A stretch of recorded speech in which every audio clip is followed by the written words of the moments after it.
The Biophilic Leadership Summit is the only multi-day conference entirely dedicated to biophilic projects, principles, and research, bringing together the top industry leaders in an intimate, natural setting to network, build partnerships, and learn from each other. This year's summit will explore biophilic placemaking and how we can use biophilic principles to promote health, happiness, and vitality in public spaces. In addition to fascinating presentations, delicious farm-to-table meals at Serenbe, and cocktails, this year's summit will feature a selection of biophilic experiences like forest bathing, bird watching, and more. So join us in Serenbe for the 6th Annual Biophilic Leadership Summit from March 24th to March 26th, 2024. Learn more about the summit and register today at biophilic.summit.com. That's biophilic.summit.com. We hope to see you there. Hi, Jennifer. Hey, Monica. Tell us about our guest today, Jennifer. Okay, so today we're speaking with a good friend of mine, John Judge.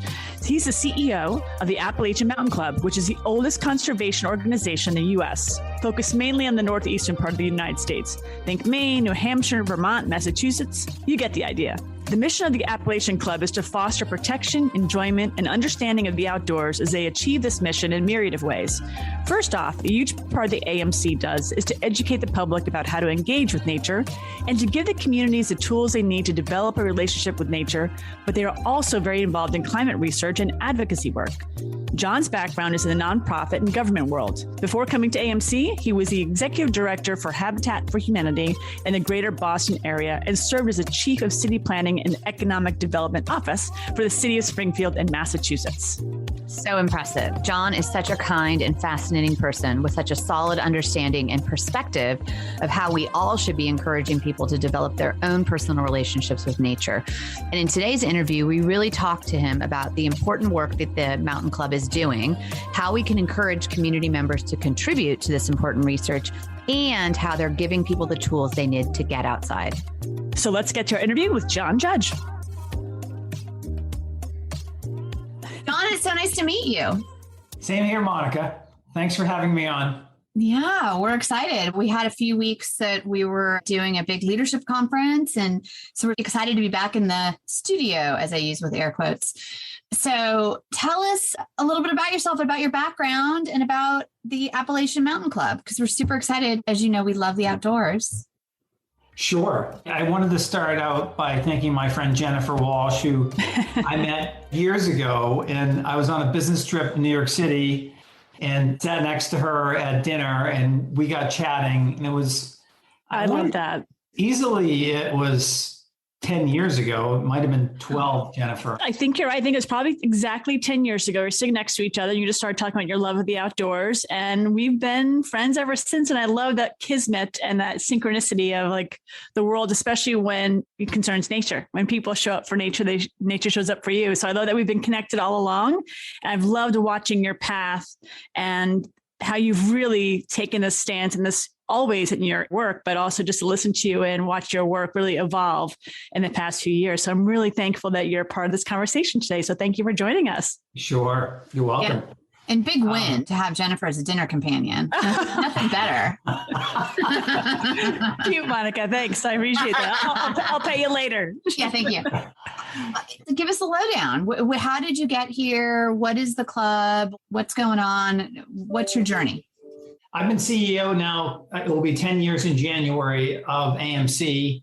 And so AMC, or the Appalachian Mountain Club, is America's oldest conservation organization. And we're founded in 1876.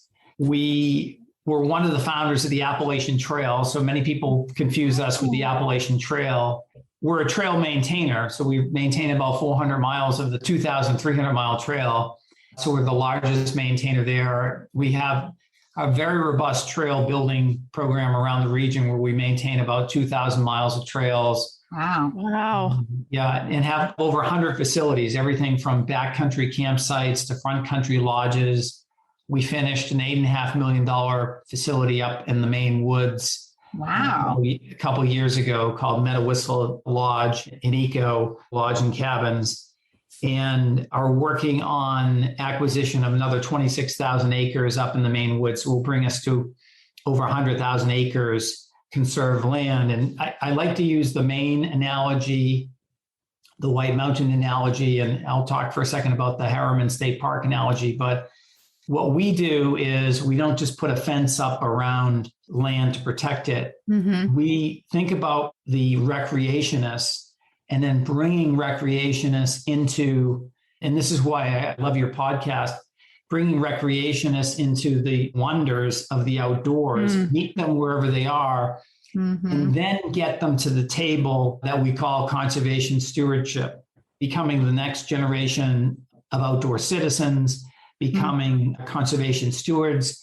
creating some agency for whether it be young or old in terms of the stewardship of the outdoors and the natural world. So we've been very fortunate. We come to the table usually as a partner. So in the White Mountain National Forest, we helped establish the White Mountain National Forest in New Hampshire back in 1918. Wow. And had the longest running national partnership with the U.S. Forest Service up there, where we have 8 high mountain huts, they're called, and they're iconic. If you've ever done any hiking in the White Mountains, you've either stayed at or gone past one of the 8 huts that we have. And they host about 45,000 folks a year. And so people are hiking up 4,000, 5,000 feet and staying overnight in bunk rooms. And our staff make them homemade food for dinner, and they put on a little bit of a program. And the next morning they wake up and we feed them breakfast and they're on their way.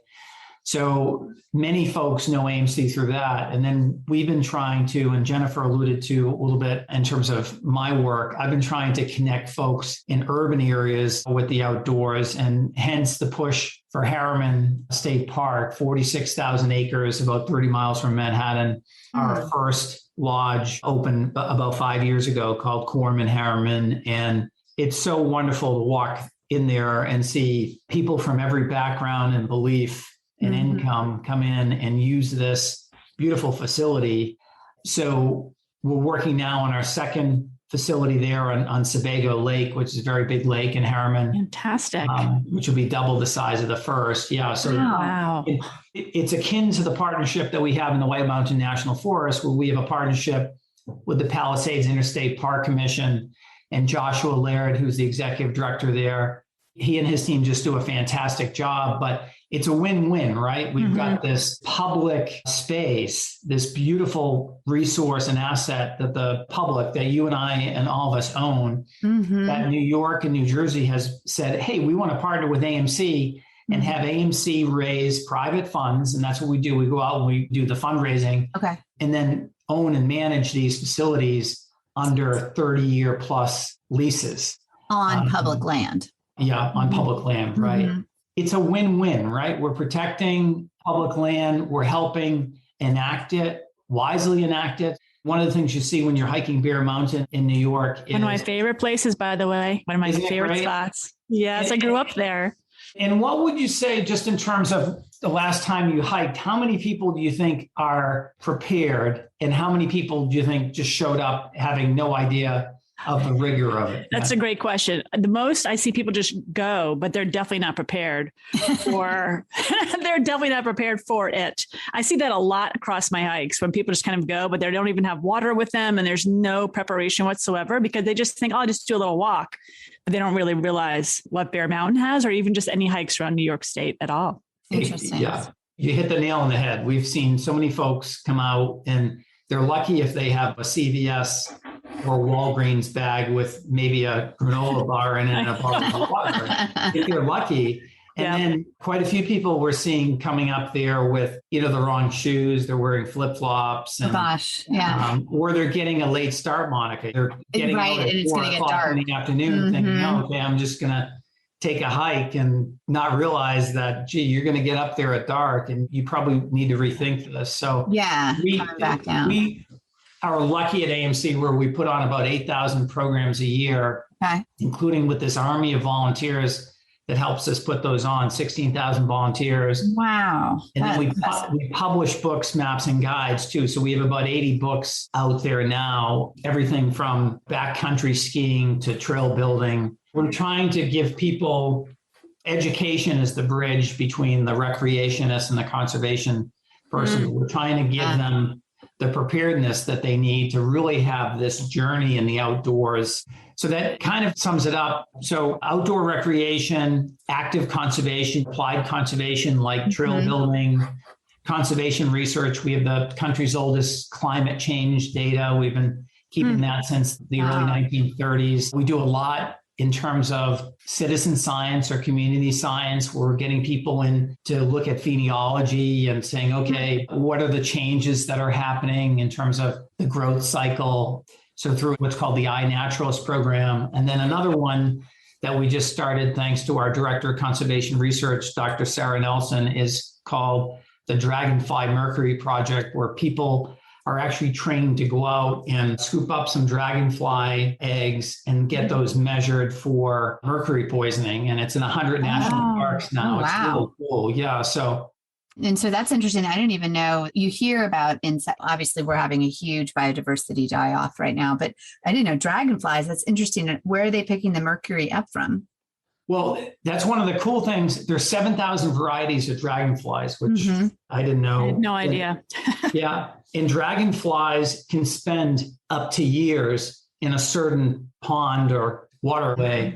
And that's why they're a good indicator for how much mercury poisoning is in that area. Wow, that's fascinating. Yeah, versus some other insects that are a little bit more mobile and don't have a home base. Okay. Yeah, and when you're picking up dragonfly eggs, they lay thousands of eggs, so it's not like they're missing them when you can take a few of them and scoop them up. Yeah, exactly. But that's interesting, like a leading indicator. And that's really interesting. I'm always sort of fascinated with citizen science. And I have 2 teen boys. And so I'm actually on your website now looking at it looks like there's maybe a mountaineering school and some teen stuff that they can go and do 5, 10, 12 days out and about. Are those pretty big? I don't want to call them a camp, but like those sort of summer explorations, is that a big part of the business, or is that just one of the many education tools? Yeah, it's one of the many. We have a program called Educators Outdoors. That's our biggest. And that's where we train teachers and youth workers. Over the course of 4 or 5 days, we charge $120 for them to go through this training that costs us well over $1,000. I was going to say, that's so affordable. It's subsidized. Doing that, yeah. So school systems, Boys and Girls Club, the Girl Scouts, you name it, they'll send their folks to us.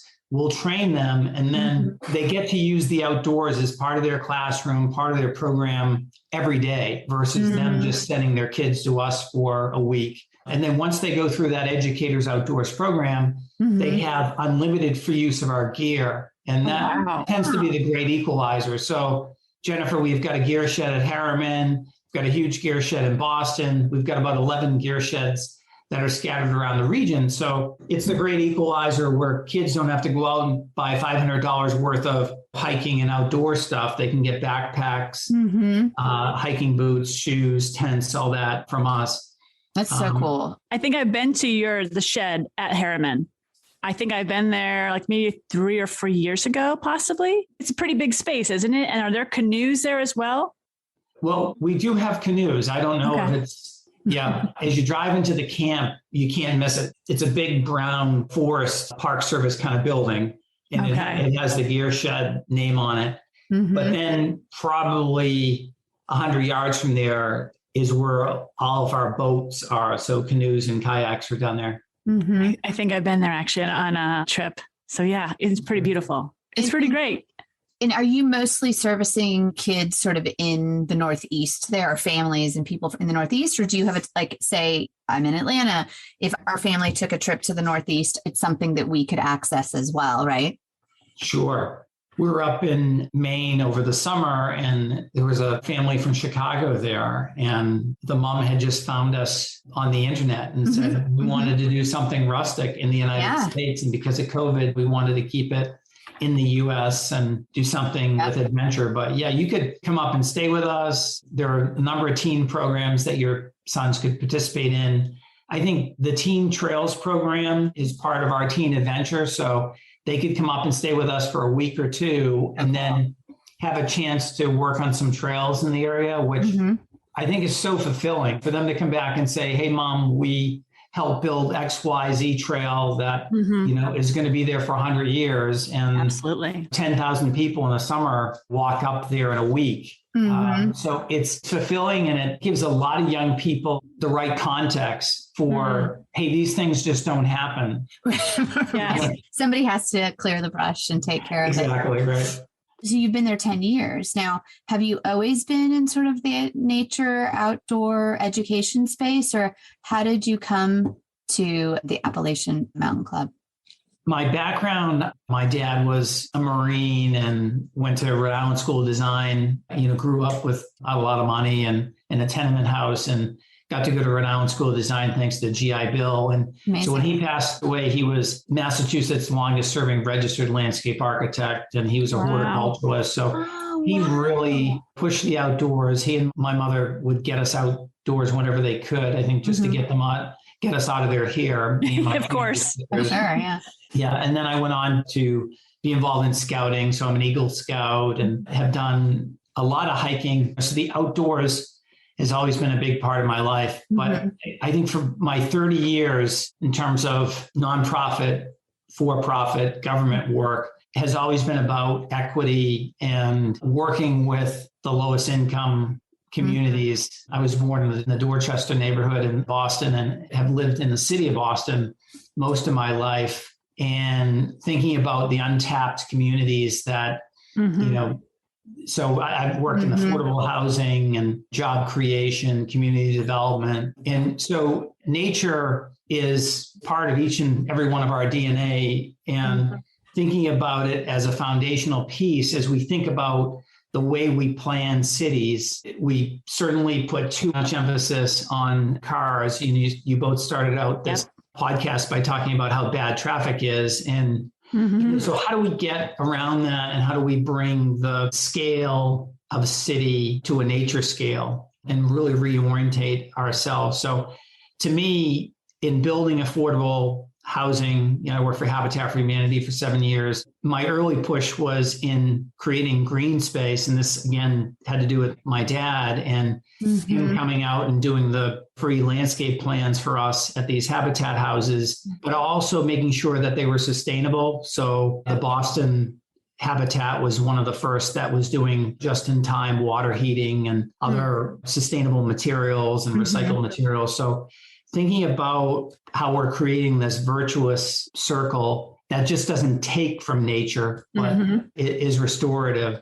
You're speaking our language, John. Yeah. I love it. It's interesting you talk about equity and access. I was driving in Atlanta and the REI had a billboard on it, and I can't think exactly what it was saying, but it was basically saying that it was one line about nature's for everybody. Nature doesn't discriminate.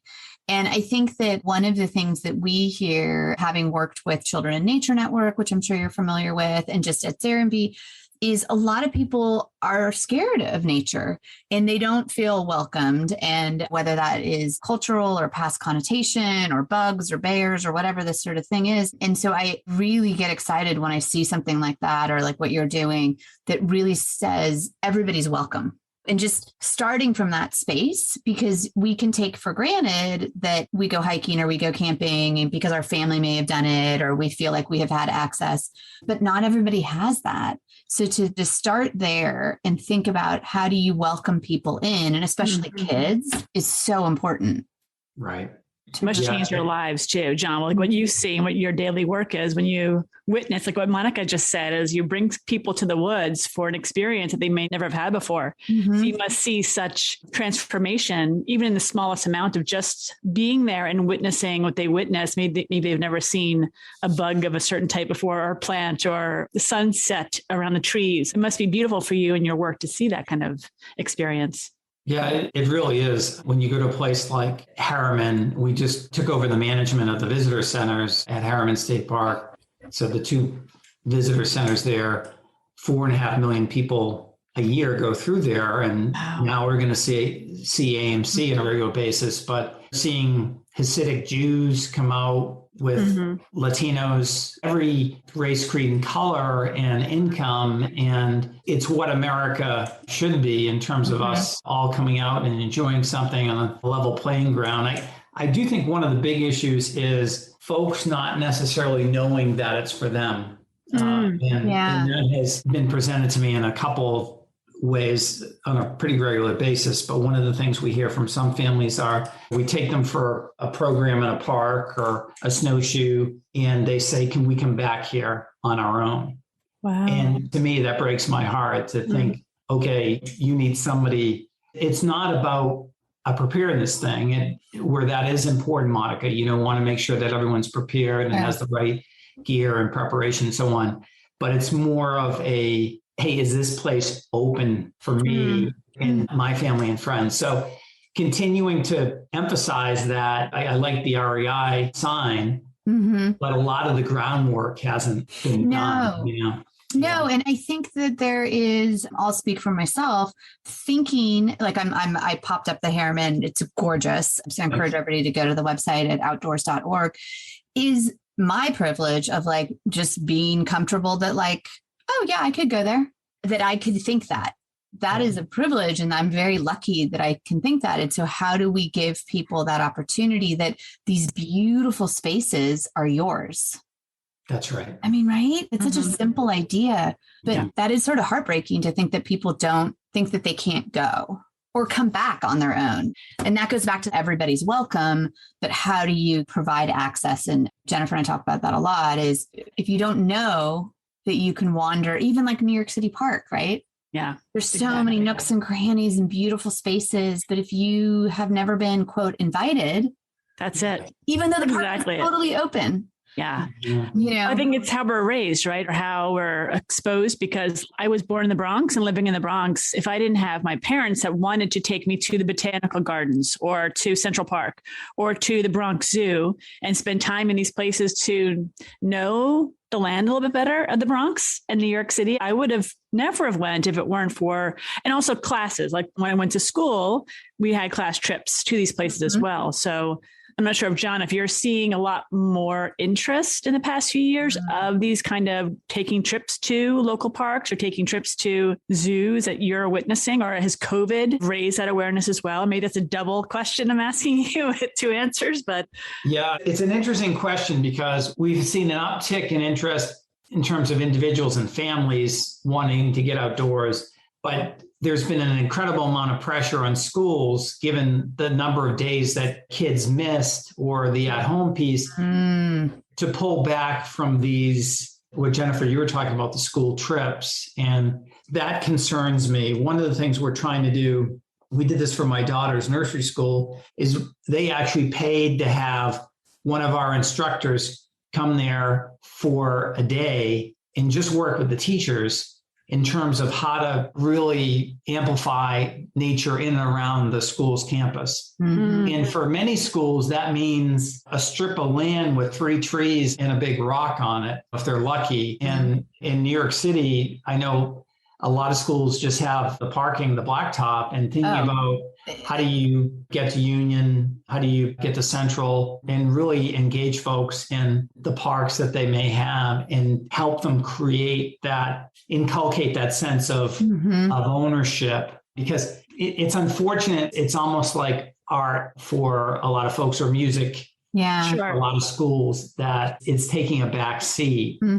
And while everyone's concerned about climate change and it's the existential threat, and extreme weather is showing us more that than ever before, I do think it gives us a really wonderful opportunity to not only try to hit home the science of climate change and incorporate that into a young person's science, geology, contemporary politics, you name it, but also to make sure that they have a relationship with nature and the outdoors. It's another way to get at the importance of it, and then hopefully have schools drive that as part of the curriculum. Because you both know, it's just spending time outdoors and being immersive in nature. And I think you all know the story about forest bathing was just a marketing ploy by a Japanese guy. Back in the 70s, he came up with this idea and he called it forest bathing. And it was a marketing strategy to get people to his park. And it worked, because people talk about it all the time now. Oh, I know. But thinking about how do we get folks to really feel like they can lean on nature all the time versus it's a one-time thing. And, you know, So glad you're saying that, John. That's exactly it. I think that relationship has to start early for us and every day. Like, I think you talk about this, John, and Monica talks about this too. I think we all do, is the fact that we can't expect to protect the land. We can't expect to have sustainability and regenerative practices if we're not spending time outside. We don't know what's in our own backyard in terms of a tree or a plant or whatever it might be. How are we expected to then care?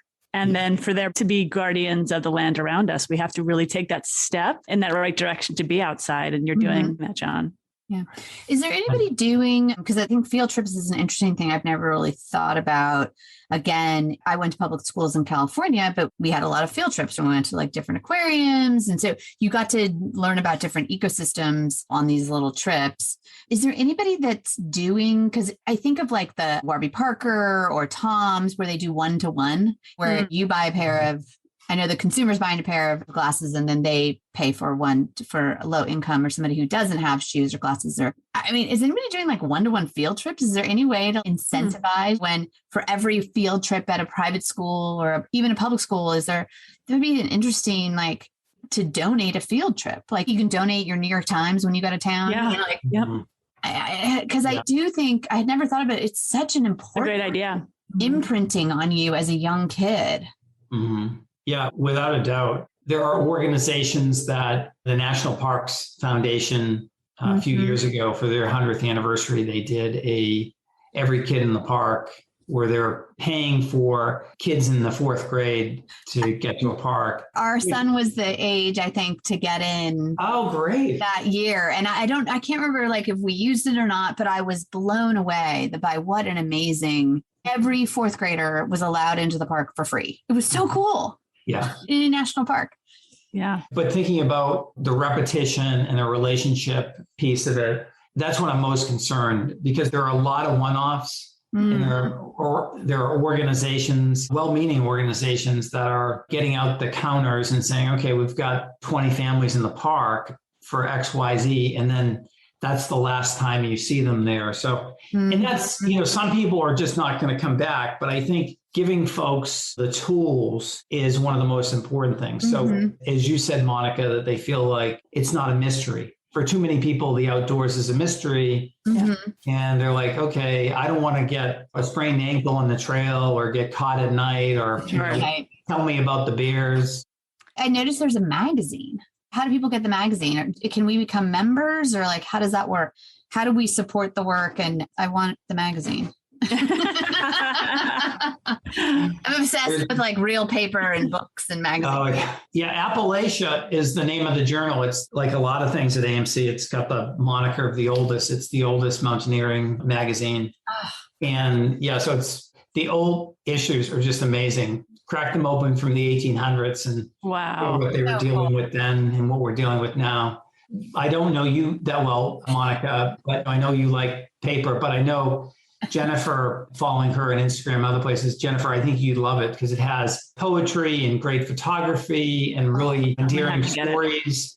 But almost everybody, Monica and Jennifer, goes to the back of the magazine where they have the accident reports. And I guess it's just human nature, but it's Joe Smith was found up the trail and he had broken his leg and he was there for 4 hours. And it goes through how I'm just making this story up, but how he broke his leg, why he was on the trail by himself in the first place. What are some of the things that he probably did wrong? So they're almost like mini Harvard Business School case studies for the outdoors. Wow. Like, okay, this person or these people didn't really pay attention or were prepared.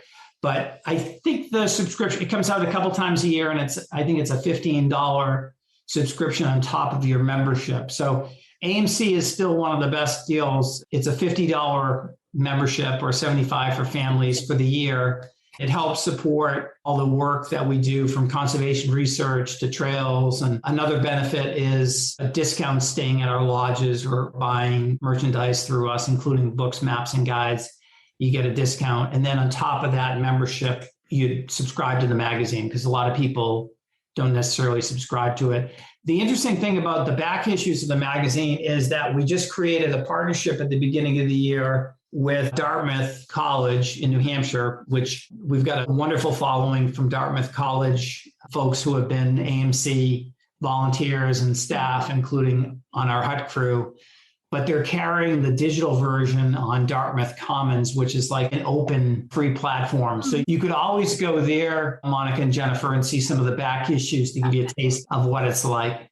Fantastic. And I love all the merchandise too, like the 4,000 footers. We have a 16-year-old too, and he and my husband, and they've been doing it, but now it's the school's back in, is they have a goal of hitting the highest peaks. They have a whole name for it, like in every state. And so the one in Florida was like an overpass. Right. Exactly. Like 30 feet, right? Yeah. And then they've gone to like different places in North Carolina and Alabama. But this is super fun, like the periodic table of White Mountain 4,000 footers. It's just fun. And those to me, like as a marketer, like that's how you get partly people excited, or somebody who wants just to really into maps and they get into the topography. So I love that you have all that aspects of it. And then all the guides look amazing too, like the paddling guides, all the water. Did a book just come out, or did you just publish a book recently, or there's a new book? I feel like I just saw something recently. Oh, yeah. Thanks. About a year ago, I wrote a book called The Outdoor Citizen.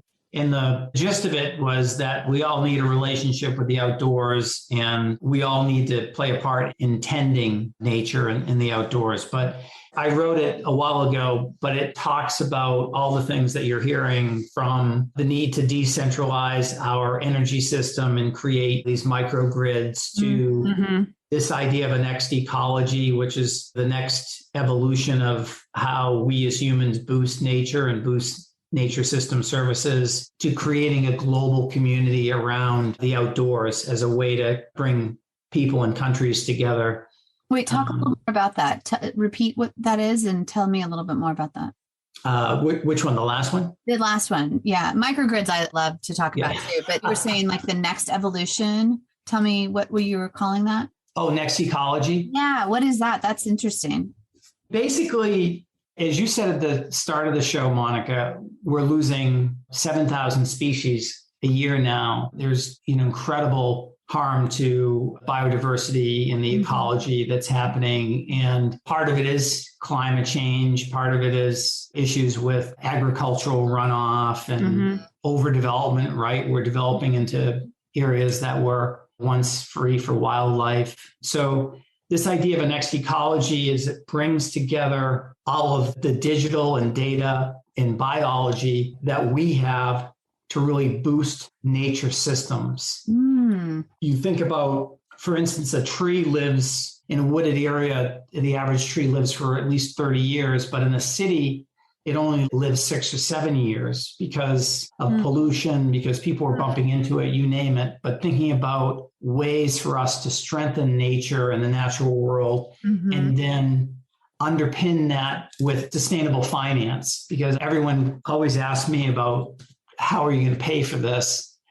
And then thinking about all the ways that the money that's being raised now for good things like R&D and climate, there's so much money out there that bringing these two worlds together and thinking about climate resiliency, better preparing cities, adapting cities for the next climate, but making sure those nature systems are strong enough, robust enough, monitored, tended to. So the next ecology is a less extractive, let's take from nature, and a more of what's the plan to give back. I love that. I love that. I've just never heard of it. It's so spot on. It's perfect.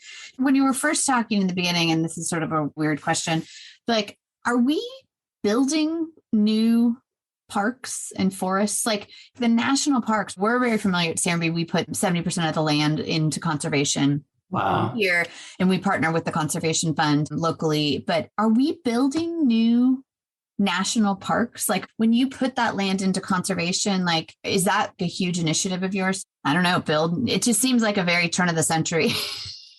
Roosevelt kind of. The work that we're doing in the Maine woods, to have AMC, and we did on the second 26,000 acres. So that we own about 76,000 acres, and we're adding another 26,000. But that 26,000, we partnered with the Conservation Fund, which gave us the loan to buy that. Yeah, their programs are fascinating. Yeah, they really are. But again, Larry and his team really have hit the nail on the head on the sustainable finance piece of it. How do we create this virtuous circle where we pay the money back and then she lend it out to everybody else that needs to keep going. But in terms of your question about more parks, there are more parks being created. AMC led the reauthorization and reappropriation of the Land Water Conservation Fund Coalition, which was one of the bright spots of 2020. And summer 2020, it got passed as what was called the Great American Outdoors Act.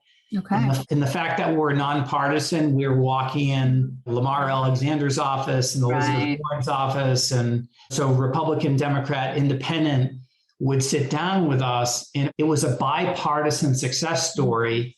And we this kitty had been pilfered for a long time by Congress, but $900 million a year will now come to communities to buy land, to create parks, to build trails, to repair or build veterans memorials, but everything outdoor related. So that's really some great news. So for the rest of our lives and the rest of our kids, for generations to come, they'll have this in perpetuity, which is great because beforehand it wasn't. We're lucky at times to be getting 300, 400 million a year, and now it's $900 million a year.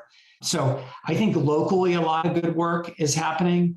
One of the opportunities that we have is in really reclaiming urban areas. And you were talking about streets and cities, and I'd like to take a next whack at Robert Moses's plans and think about the West Side Highway, or in Boston, think about submerging Storrow Drive a little bit and putting a cycling highway on top of it, and really creating the elements that we need to boost the green space, but then also amplify the active conservation opportunities we have. And McKinsey came out with a report that said that we need to add a lot more green space in the United States. And they said to really push back on climate change, we need to add about a third of the continental United States in forests. So when you think about that, it's like, it's something crazy. It's like 750 million acres that we would need to add. So where are those forests going to be created? So the good work of the Conservation Fund and the Nature Conservancy and Trust for Public Lands. But I do think we need to look at urban, suburban, and think about adding these lands, but also making them part of a very rich recreational and active transit infrastructure. It's not just, hey, let's create a forest for the heck of it, which is always great, but how do we connect people to that forest to make sure that it's relevant for them and for generations to come, that they're going to not only go there, but they'll hopefully write a check or vote to keep it safe. Right. I mean, Jennifer, right. We had Sarah Milligan-Toffler on, who runs Children in Nature Network, the nonprofit. And I believe she was saying that, and I don't know the numbers, but that the public schools, we, the public, own that land, if you will. And they're working to sort of green schoolyards, but beyond putting a raised bed in, because she's like, if we could turn those into A, recreation for the kids instead of a blacktop, and B, this turn into land sinks for carbon. But it was some incredible number of acreage. The public schools. And then could the public then have access to some of that recreation? And that would be one idea to green cities. Yeah, that's spot on. And that's what they did in Paris. TNC worked with Mayor Hidalgo in Paris, who's amazing. She's just so far out in front. She's a member of the C40 Cities Initiative that Mayor Bloomberg is very involved with. But they did a schoolyards program where they work with the Nature Conservancy to green all the schoolyards. But at the very least, what you said, Monica, which is maybe it's a few trees, but maybe it's creating permeable surfaces that act as carbon sinks that help with groundwater runoff. are adaptive and resilient for extreme weather events. So the kids go out there and they have a chance to, maybe there's a little retention pond and that's where they learn, right? It's like a little lab. Yeah. Schoolyard. Yeah. I mean, learning lab. So that would be, again, government, we can go either way on how effective they are sometimes, but they do great things like the Great American Outdoors Act. And so she's piloting a program, I want to say here in Georgia, to get some examples going, because that's what a lot of people need. They want to be able to see ROI with maybe children's health or better test scores. We're so metric driven as a country that once you do that, whether that's for the financials or for the government, then things sometimes start to happen, because you can point to it worked. They don't like anecdotal evidence. No. Where's the data? Yeah. Yes. The data. So what's next? Is that something that you guys, AMC, will get into? Is more urban greening or urban parks, or is that something you're heading into from a policy or with Conservation Fund? What's next for you guys? Yeah, I think on the policy side of things, having had the privilege to lead the Land Water Conservation Fund Coalition, we're putting effort toward making sure that those monies are being used with a very big equity DEI lens. So, access from a policy standpoint, that's going to be very important. This idea of resilient trails, which is something we coined maybe 4 years ago, but the idea that if you're building a walking trail, bicycling trail, hiking trail, that you're making it resilient for extreme weather events. And so there are nature system services around it, really becomes a little slice of nature. And so thinking about how do we work with cities and communities around that, we just finished a project at Valley Forge building trails down there. Our trail crew went down there and did a few weeks contract. And the area that they reconstructed got hit by that terrible floods that hit Queens and in New York. And it should have been wiped out, but it wasn't. And it was because of how it was built. So thinking about that as we move forward, we're trying to do a lot of work in and around cities. So we've got a 230-mile trail that circles around Boston called the Bay Circuit Trail. And it goes through 37 different communities. And it essentially, Monica and Jennifer, it stitches together trails that were already in some of those communities and creates this Bay Circuit Trail. So thinking about the Highlands Trail, the work that we're doing in and around New York and the Highlands Trail, the work that we'll continue to do in Harriman State Park with the New York, New Jersey Trails Conference, the trail work that we're trying to do close to home in Connecticut up through Worcester into New Hampshire. It used to be called the MMM Trail, but now it's called the New England Scenic Trail. So we renamed that and have the national parks as a partner with us on that. And then the camp that we have in the second camp that we want to build in Harriman called the Sebago Outdoor Center will be double the size of the first one. So we're going to have to raise $7 or $8 million in private philanthropy around that. And that's to build cabins. That's to make it handicap accessible. We just finished the first autism accessible trail in New Hampshire. So thinking about things that we can do at Sebago that are accessible for everybody, whether you're walking or in a wheelchair or have autism or other special needs, thinking about how do we really use this as a platform to get hundreds of thousands of people outdoors. So it's an $8 million facility, but the great news is we're taking a facility that is closed, that the state doesn't have the funds to do it, but the state owns the land, and partnering with the state and the Palisades Park Commission.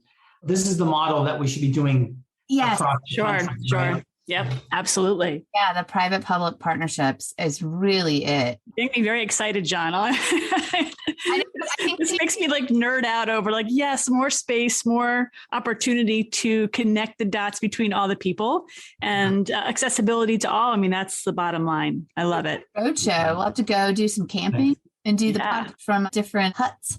Yes. Hey, you're both welcome. I was going to say that. And Jennifer knows me well enough to pick up the phone. And Monica, you can too, I hope now after talking. But if you want to use, do a live broadcast from would love that. The Harriman camp, we've got a nice rec hall there. You could do it in there. And Yeah, we could like interview your head of programs or something, talk about. Sure. Yeah, that'd be neat. Yeah. I love it. It's so important. And I love what you're doing. And again, somebody being in the South, I just wasn't familiar with it at all. So it's thrilling to know. And I appreciate Jennifer bringing you to our attention. And I'm really excited about your book. I'm going to go find The Outdoor Citizen. Oh, thank you. And here I am thinking it was recent because of COVID. All my time in like space is completely warped out of perspective. So sorry about that, John. No, that's okay. You're both outdoor citizens. And you think about the book is just a collection of ideas. But I think one of the main premises of it is the opportunity that we have on creating outdoor cities and outdoor communities. How do we as individuals really lead the way in our respective cities, towns, neighborhoods, because more of us need to speak up. I think we're still beholden to the old Eisenhower era, figure out a way to accommodate more cars. Yes. It's held us back in so many ways. And I think one of the refreshing things with COVID is there's this, I call the great outdoor reset. Yes. People are coming back to the outdoors and they're understanding the urgency around climate change. But there's also, I think, a huge opportunity for us at this point to say, okay, folks are okay working from home. You know, you go in the office a couple of days a week. So thinking about maybe providing more time for folks to get into the office when they need to, with active transit, thinking about when, and you don't have to be as cool as like a WeWork or some of these, new companies, but thinking about each of these corporations and what they can do to add value and add quality of life to get their employees into the office. If there are great programs like Walk with Walsh in every city, right? That's right. Thanks, John. Thank you. How do we get that in every city, Jen? Come on. We'll work on that together, the three of us. We've got plenty of time. Oh, goodness. Well, John, this has been amazing. Thank you. Thanks for your great work, too. I really appreciate your podcast and all the great work you're doing. I can't wait to get down to your community and see it. You are welcome. That's the model. John, you would love it. You would absolutely, it will change so much about you. You already do so much work outdoors, but when you see Serenbe, it just blows your mind. It really does. It changes everything. A book, and you can talk about the book. You could do a talk. Sure. Yeah, I'd love it. Thanks. People are like crazy for the outdoors here. Will you please both send me your address and I'll send you a couple things? Oh, yeah, of course. Love that. Okay. Thank you. Definitely do that. Well, yeah, thank you, John. So much. Okay. And we'll put everything in the show notes. So everybody sign up, become a member, get the magazine. And when you're in the Northeast, go search out these beautiful spaces. Thank you. Sounds great. Thank you. Thank you both. It was great to see you. Yeah. Thank you. So Jennifer, this was just one of those interviews where I feel like I could have kept talking to him for another hour. I know. John is so great and just offers such a great perspective of someone who is an advocate for nature on all these different incredible levels. Exactly. So AMC, there's a real emphasis on not only getting people outside, and I like that he talks specifically about providing people with the tools they need to thrive outdoors, right? To be prepared, but also equity and access. How do we make it a welcoming environment for everybody, as well as all the policy work he's doing and climate research? It's such a robust organization. It is so robust. What were some of your takeaways? Well, let's see. I love the way he talks about how the real goal at the end of the day is to create these resilient and robust systems where nature plays a vital role in the way that communities and cities developed, and really how we can conceive of these ideas ourselves. Just putting nature in the center of things and really asking ourselves, how do we start to deprioritize the extraction of things from nature and really start looking at things in a more holistic way? We didn't have time to get into specifics today with John, but there's a really interesting project that the AMC is working on called the Maine Woods Initiative, where they seem to be working really closely with a community whose economy is tied to timber. So they're exploring what sustainable forestry looks like and how we can incorporate this model into some of the systems that drive the economy. We'll link that in our show notes. Yeah, and that's such a great example of just some of the work that AMC does beyond getting people outside. I also like that they kind of juggle these two things, the sort of wonky climate and policy aspects that goes into, like I talked about, like kids camps, wonky climate and policy aspects that you can get through their education and even kids camps without losing sight of how vital it is for people to have their own connection to nature. It's sort of what we try to do in the show in a nutshell, isn't it? Yeah, totally. Okay, so head to our show notes where you'll find everything you need to know about the Appalachian Mountain Club, their programming, membership, and all the great work they're doing for planetary health. All right, we'll see you again in a couple of weeks. See you soon.